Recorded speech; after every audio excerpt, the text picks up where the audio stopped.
Welcome ਇਨ ਦੀ class M ਬਬਲਜੀਤ Kaur. ਅੱਜ ਆਪਣਾ unit first ਦਾ 3rd chapter ਹੈਗਾ ਗੌਸ ਥਿਊਰਮ।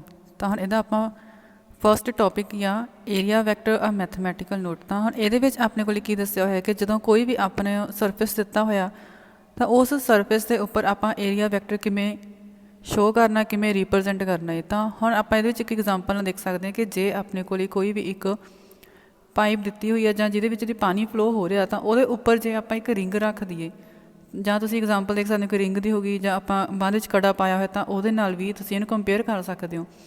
ਤਾਂ ਜਿਵੇਂ ਪਾਣੀ ਫਲੋ ਹੋ ਰਿਹਾ, ਜੇ ਆਪਾਂ ਉਸ ਰਿੰਗ ਨੂੰ ਜਾਂ ਕੜੇ ਨੂੰ ਉਹਦੇ ਪਰਪੈਂਡੀਕੂਲਰ ਰੱਖ ਰਹੇ ਹਾਂ ਤਾਂ ਉਹਦੇ ਵਿੱਚੋਂ ਕਿੰਨਾ ਪਾਣੀ ਪਾਸ ਹੋ ਰਿਹਾ, ਜਾਂ ਆਪਾਂ ਉਸ ਰਿੰਗ ਨੂੰ ਉਹਦੇ ਪੈਰਲਲ ਕਰ ਦਈਏ ਤਾਂ ਉਹਦੇ ਵਿੱਚੋਂ ਕਿੰਨਾ ਅਮਾਊਂਟ ਪਾਣੀ ਦਾ ਪਾਸ ਹੋ ਰਿਹਾ, ਆਪਾਂ ਉਹ ਸਾਰਾ ਦੇਖਣਾ ਇਹਦੇ ਵਿੱਚ। ਤਾਂ ਤੁਸੀਂ ਇਹਨੂੰ ਦੇਖ ਸਕਦੇ ਹੋ ਕਰਕੇ ਕਿ ਜੇ ਪਾਣੀ ਜਿਹੜਾ ਪਾਈਪ ਦੇ ਵਿੱਚੋਂ ਫਲੋ ਹੋ ਰਿਹਾ, ਆਪਾਂ ਉਹਦੇ ਉੱਪਰ ਰਿੰਗ ਨੂੰ ਪੈਰਲਲ ਪੋਜੀਸ਼ਨ ਦੇ ਵਿੱਚ ਰੱਖਦੇ ਹਾਂ ਤਾਂ ਉਹਨੇ ਕੀ ਕਰਨਾ, ਆਪਣੇ ਵਿੱਚੋਂ ਪਾਣੀ ਨੂੰ ਪਾਸ ਹੋਣ ਨਹੀਂ ਦੇਣਾ। ਤਾਂ ਉਹਦੇ ਵਿੱਚੋਂ ਬਹੁਤ ਘੱਟ ਅਮਾਊਂਟ ਦੇ ਵਿੱਚ ਪਾਣੀ ਪਾਸ ਹੋਊਗਾ, ਮਤਲਬ ਪਾਸ ਹੋਊਗਾ ਵੀ ਤਾਂ ਆਪਾਂ ਕਹਿ ਸਕਦੇ ਕਿ ਨਿਗਲੀਜੀਬਲ ਆ, 0 ਅਮਾਊਂਟ ਹੋਊਗਾ, ਉਹਨੇ ਅੱਗੇ ਵਧਣ ਨਹੀਂ ਦੇਣਾ ਪਾਣੀ ਨੂੰ। ਬਟ ਜੇ ਆਪਾਂ ਉਸੇ ਰਿੰਗ ਨੂੰ ਉਹ ਪਾਈਪ ਦੇ ਪਰਪੈਂਡੀਕੂਲਰ ਕਰਦੇ, ਜਿਹੜੀ ਪਾਈਪ ਦੇ ਵਿੱਚੋਂ ਪਾਣੀ ਨੇ ਫਲੋ ਕਰਨਾ ਸ਼ੁਰੂ ਕੀਤਾ ਸੀ, ਤਾਂ ਪਾਣੀ ਦੇ ਫਲੋ ਦੇ ਉੱਪਰ ਆਪਾਂ ਰਿੰਗ ਜਾਂ ਕੜੇ ਨੂੰ ਕਿਵੇਂ ਰੱਖਣਾ ਹੈ, ਕਿਵੇਂ ਪਲੇਸ ਕਰਾਂਗੇ ਪਰਪੈਂਡੀਕੂਲਰਲੀ। ਅਤੇ ਜੇ ਆਪਾਂ ਨੂੰ ਇਸ ਤਰ੍ਹਾਂ ਪਰਪੈਂਡੀਕੂਲਰ ਪੋਜੀਸ਼ਨ ਦੇ ਵਿੱਚ ਪਲੇਸ ਕਰਦੇ ਹਾਂ ਤਾਂ ਉਹਦੇ ਵਿੱਚੋਂ ਜਿਹੜਾ ਪਾਣੀ ਪਾਸ ਹੋਊਗਾ ਉਹ ਆਪਾਂ ਨੂੰ ਮੈਕਸੀਮਮ ਅਮਾਊਂਟ ਦੇ ਵਿੱਚ ਮਿਲੂਗਾ। ਤਾਂ ਇਸੇ ਕਰਕੇ ਮੈਕਸੀਮਮ ਅਮਾਊਂਟ ਆਪਾਂ ਨੂੰ ਕਦੋਂ ਮਿਲਣਾ ਸ਼ੁਰੂ ਹੋਇਆ, ਜਦੋਂ ਰਿੰਗ ਨੂੰ ਆਪਾਂ ਨੋਰਮਲੀ ਪਲੇਸ ਕੀਤਾ ਸੀਗਾ, ਜਿੱਧਰ ਨੂੰ ਪਾਣੀ ਨੇ ਪਾਸ ਕਰਨਾ ਸ਼ੁਰੂ ਕੀਤਾ ਸੀ। ਤਾਂ ਇਸੇ ਕਰਕੇ ਜਦੋਂ ਵੀ ਆਪਾਂ ਏਰੀਆ ਵੈਕਟਰ ਕਿਸੇ ਸਰਫੇਸ ਦੇ ਲਈ ਡਰਾ ਕਰਦੇ ਹਾਂ ਤਾਂ ਉਹਨੂੰ ਆਪਾਂ ਕਿਵੇਂ ਡਰਾ ਕਰਨਾ, ਉਸ ਸਰਫੇਸ ਦੇ ਲਈ ਪਰਪੈਂਡੀਕੂਲਰ ਦੇ ਵਿੱਚ ਹੋਊਗਾ। ਉਵੇਂ ਹੀ ਇਹਦੇ ਵਿੱਚ ਵੀ ਕੀ ਆ, ਕੋਈ ਵੀ ਇੱਕ ਆਪਾਂ ਨੂੰ ਸਰਫੇਸ ਦਿੱਤਾ ਹੋਇਆ ਐਸ, ਤਾਂ ਉਹਦਾ ਏਰੀਆ ਆਪਣੇ ਕੋਲ ਕਿੰਨਾ ਹੋ ਜਾਊਗਾ, ਏ। ਜਾਂ ਹੁਣ ਆਪਾਂ ਸਮੌਲ ਸਰਫੇਸ ਲੈ ਰਹੇ ਹਾਂ ਤਾਂ ਉਹਨੂੰ ਆਪਾਂ ਰਿਪਰਜੈਂਟ ਕਰ ਦਿੰਦੇ ਹਾਂ ਡੀ ਐਸ ਨਾਲ, ਅਤੇ ਏਰੀਆ ਰਿਪਰਜੈਂਟ ਕਰ ਦੇਵਾਂਗੇ ਡੀ ਏ ਦੇ ਨਾਲ। ਹੁਣ ਇੱਥੇ ਆਪਣੇ ਕੋਲ ਕੀ ਆ, ਉਹਨਾਂ ਨੇ ਏਰੀਆ ਨੂੰ ਰਿਪਰਜੈਂਟ ਕੀਤਾ ਹੈ ਡੀ ਐਸ ਦੇ ਨਾਲ।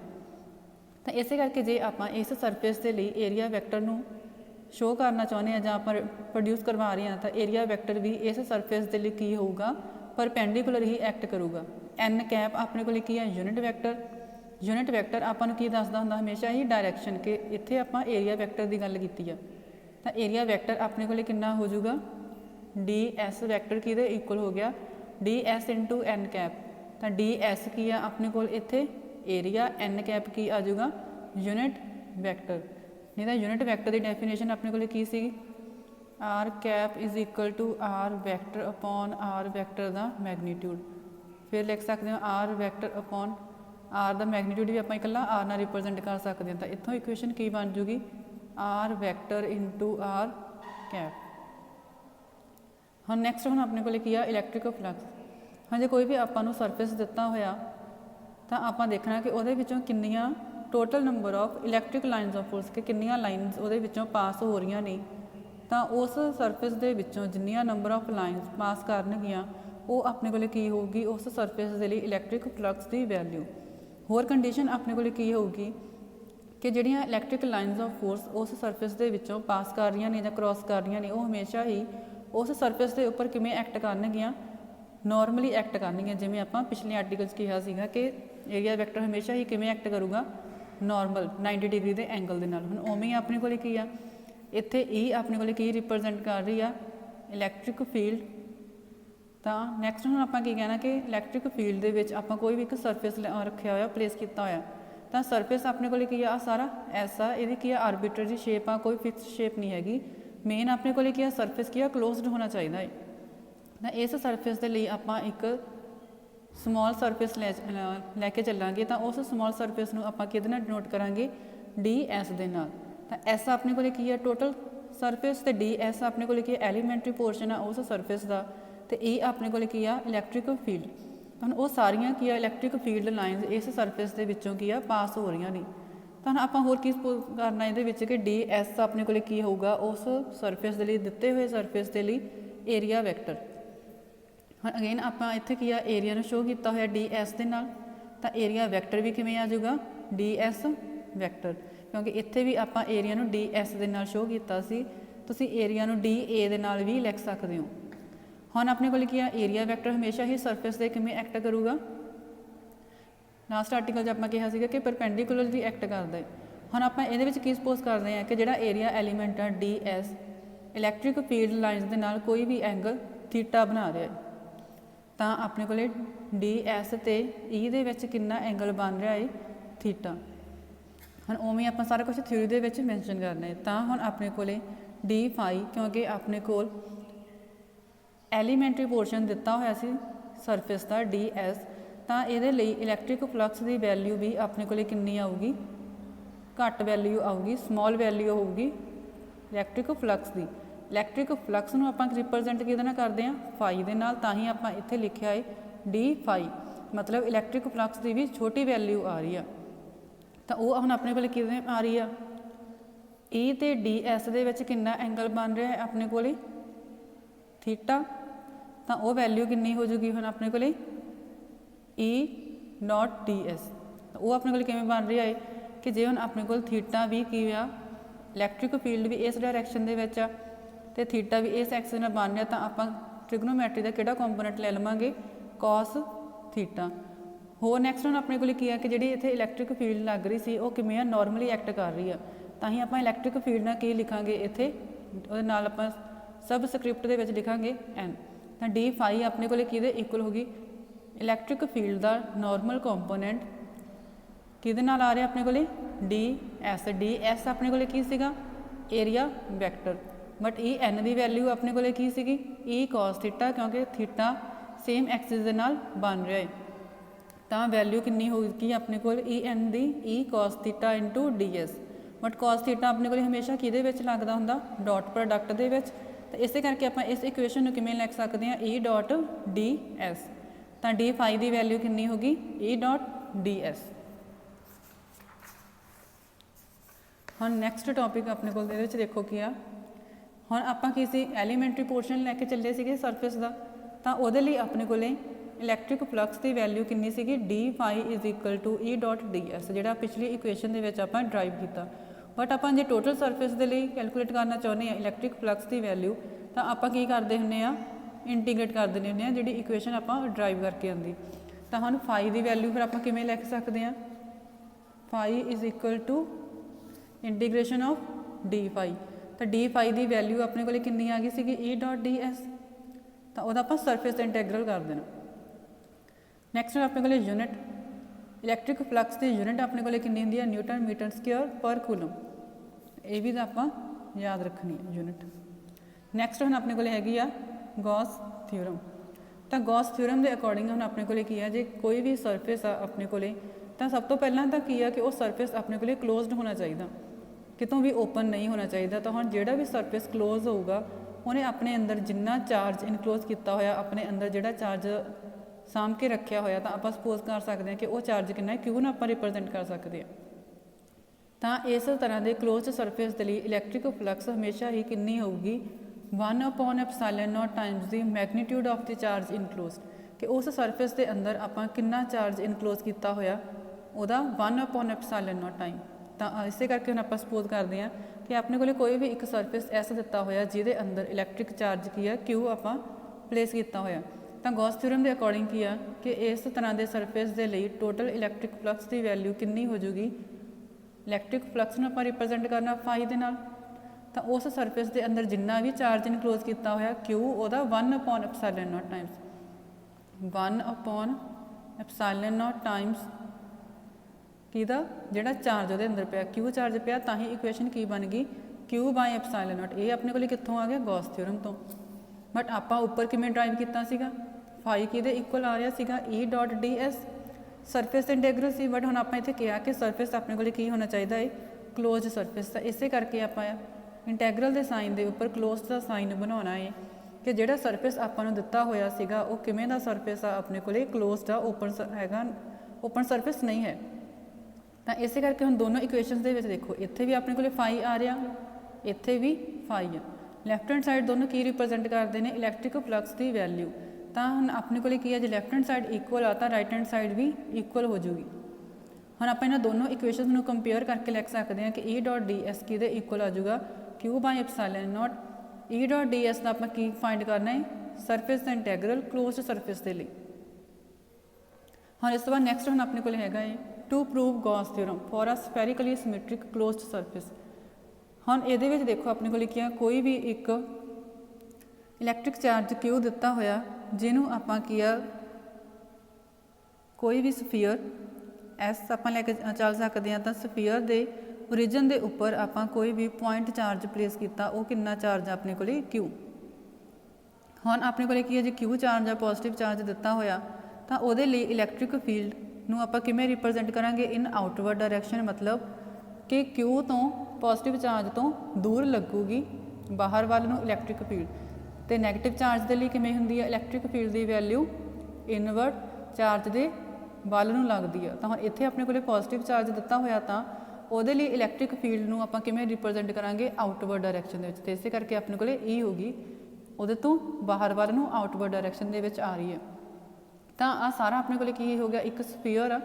ਹੁਣ ਆਪਾਂ ਕੀ ਸਪੋਜ਼ ਕਰਦੇ ਹਾਂ ਕਿ ਆ ਸਾਰੇ ਸਰਫੇਸ ਦੇ ਲਈ ਆਪਾਂ ਵੈਲਿਊ ਫਾਈਂਡ ਕਰਨੀ ਹੈ ਇਲੈਕਟ੍ਰਿਕ ਫਲਕਸ ਦੀ।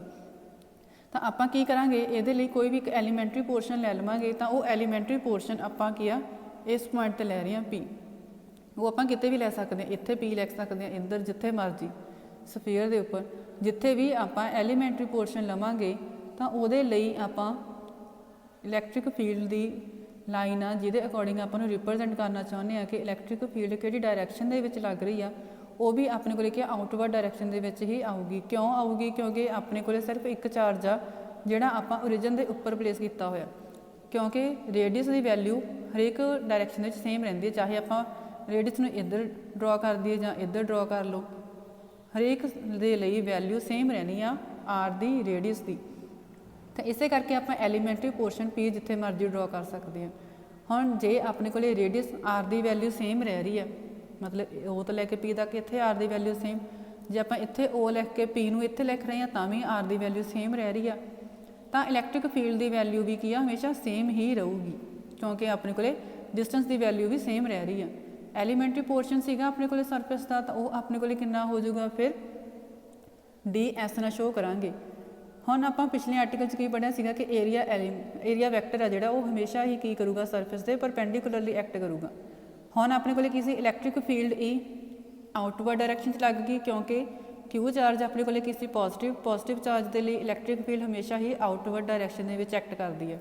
तो O तो P तक की डिस्टेंस अपने को कितनी होगी आर कैप अपने को की हो गया यूनिट वैक्टर के अपन डायरैक्शन दस रहा, इलैक्ट्रिक फील्ड किधर नूं लग रही है बाहर वाल नूं आउटवर्ड डायरैक्शन DS अपने को की हो जाएगा एरिया वैक्टर। तो हुण अपने को इलैक्ट्रिक फील्ड तो हुण इहदे विच आपां सारा सपोज करना है, जिन्ना कुछ आपां डायग्राम दे विच मन के चले हैं वो सारा तुसीं थ्योरी विच पहलां मैंशन जरूर करना है कि कोई भी एक पॉइंट इलैक्ट्रिक चार्ज क्यू आपां सफीयर के सेंटर के उपर प्लेस किया, आर अपने को की सीगी डिस्टेंस दस रही है, E अपने को इलैक्ट्रिक फील्ड आ किसी भी P पॉइंट के उपर, P पॉइंट अपने को की सीगा एलीमेंटरी पोर्शन सी। तो हुण आपां कूलम्स लॉ तो की लिख सकते हैं E की वैल्यू अपने को कितनी आ जाऊगी 1/4 pi epsilon naught Q upon R square into R cap. तो इलैक्ट्रिक फील्ड की वैल्यू कितनी हुंदी है अपने को 1/4 pi epsilon naught into Q by R square into R cap. हुण अपने को की सारा जो एरिया एलीमेंट आप है DS ने शो किया, हम समॉल एलीमेंटरी पोर्शन लिया है आप, अपने को इलैक्ट्रिक फ्लक्स की वैल्यू भी कितनी होगी D फाई, क्योंकि फाई अपने को कितों वैल्यू आऊगी टोटल सरफेस के लिए। हम आप एलीमेंटरी पोर्शन लिया है तो करके फ्लक्स की वैल्यू भी की घट ही आऊगी, तो D फाई अपने को कि इक्वल हो जाएगा E डॉट DS। तो E की वैल्यू कितनी सी 1/4 pi epsilon naught Q upon R square into R cap dot DS की नाल मल्टीप्लाई से आप उवें ही रखना। हम अपने को A डॉट B कि इक्वल होंगे AB इंटू कॉस थीटा। तो हम अपने को की है ये आर कैप तो DS के आप एंगल देखना। तो हम देखो ये आर कैप तो DS दोनों सेम डायरैक्शन के लग रहे हैं, तो थीटा की वैल्यू कितनी हो जाएगी 0। कॉस 0 कि इक्वल होंगे 1 के इक्वल, तो आर कैप यूनिट वैक्टर है वह मैगनीट्यूड भी कि इक्वल हो जाएगा 1। तो अपने को की बन गया इक्वेशन के 1/4 pi epsilon naught Q upon R square, R cap 1 सी कॉस 0 भी 1 हो गया, तो इकल्ला DS रह गया। हम आप टोटल सरफेस के लिए इलैक्ट्रिक फ्लक्स की वैल्यू कैलकुलेट करनी आ, ਤਾਂ ਐਲੀਮੈਂਟਰੀ ਪੋਰਸ਼ਨ ਦੇ ਲਈ ਜਿੰਨੀ ਵੈਲਿਊ ਆਈ ਸੀ ਡੀ ਫਾਈ ਦੀ ਉਹਨੂੰ ਆਪਾਂ ਕੀ ਕਰਾਂਗੇ ਇੰਟੀਗ੍ਰੇਟ। ਤਾਂ ਡੀ ਫਾਈ ਦੀ ਇੰਟੀਗ੍ਰੇਸ਼ਨ ਕੀਤੀ ਤਾਂ ਇਕੁਏਸ਼ਨ ਕੀ ਬਣ ਜੂਗੀ 1/4 pi epsilon naught Q upon R square into D S ਦੀ ਆਪਾਂ ਇੰਟੀਗ੍ਰੇਸ਼ਨ। ਸਰਫੇਸ ਇੰਟੈਗਰਲ ਕਰਨਾ ਤੇ ਕਲੋਜ਼ਡ ਸਰਫੇਸ ਦਿੱਤਾ ਹੋਇਆ ਤੇ ਇਸੇ ਕਰਕੇ ਆਪਾਂ ਕਲੋਜ਼ ਦਾ ਸਾਈਨ ਵੀ ਬਣਾਉਣਾ ਹੈ।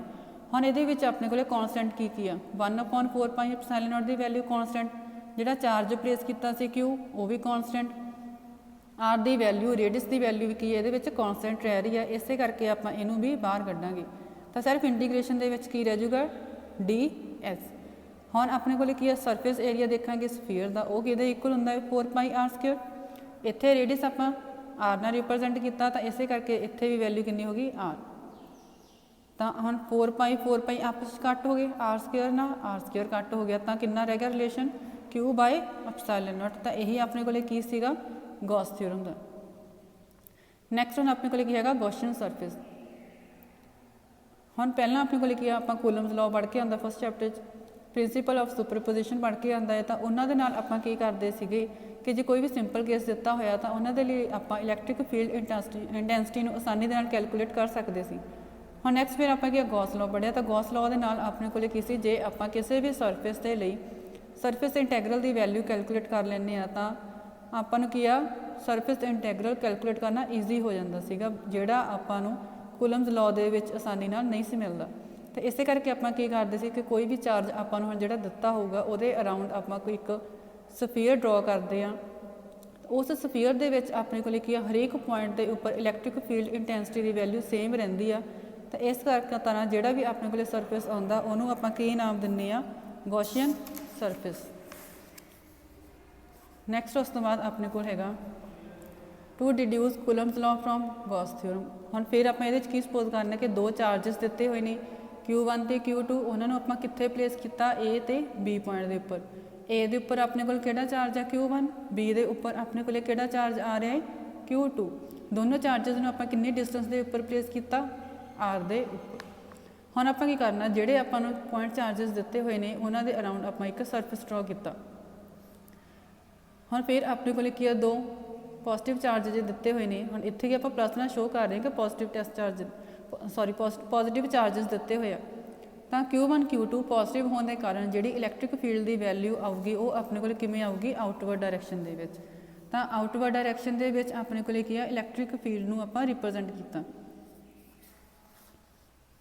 ਹੁਣ ਨੈਕਸਟ ਹੁਣ ਆਪਣੇ ਕੋਲ ਇਲੈਕਟ੍ਰਿਕ ਫੀਲਡ ਨੂੰ ਆਪਾਂ ਕਿਵੇਂ ਲਿਖਦੇ ਹੁੰਦੇ ਆ ਫੋਰਸ ਪਰ ਯੂਨਿਟ ਚਾਰਜ।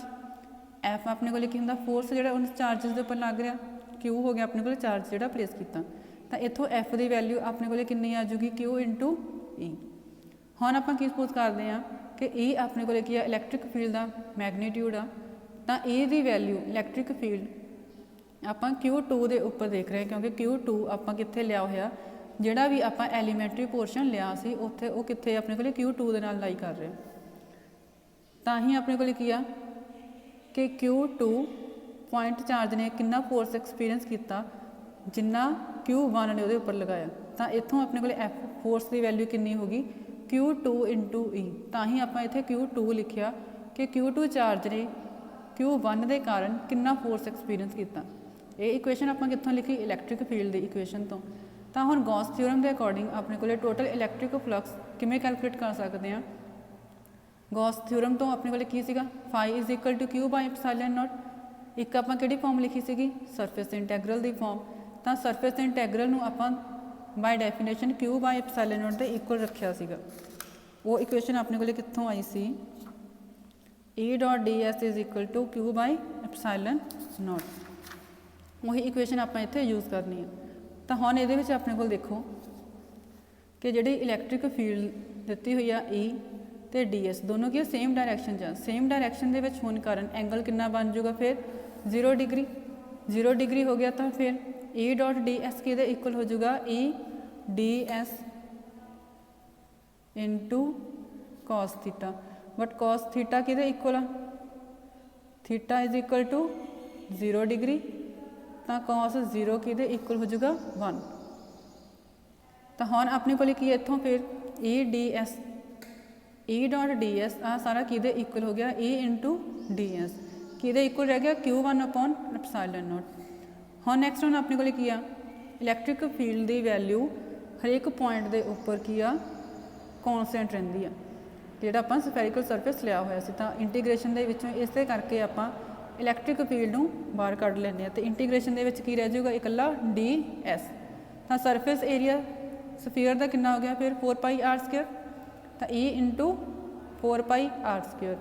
E ਦੀ ਵੈਲਿਊ ਕਿੰਨੀ ਹੋ ਜਾਊਗੀ ਇੱਧਰ 4πr² ਮਲਟੀਪਲਾਈ 'ਚ ਤਾਂ ਦੂਜੀ ਸਾਈਡ ਜਾ ਕੇ ਕਿੰਨਾ ਹੋ ਜਾਊਗਾ ਡਿਵੀਜ਼ਨ ਦੇ ਵਿੱਚ। ਤਾਂ E ਦੀ ਇਕੁਏਸ਼ਨ ਕਿੰਨੀ ਹੋ ਗਈ 1/4πε0 Q1/r²।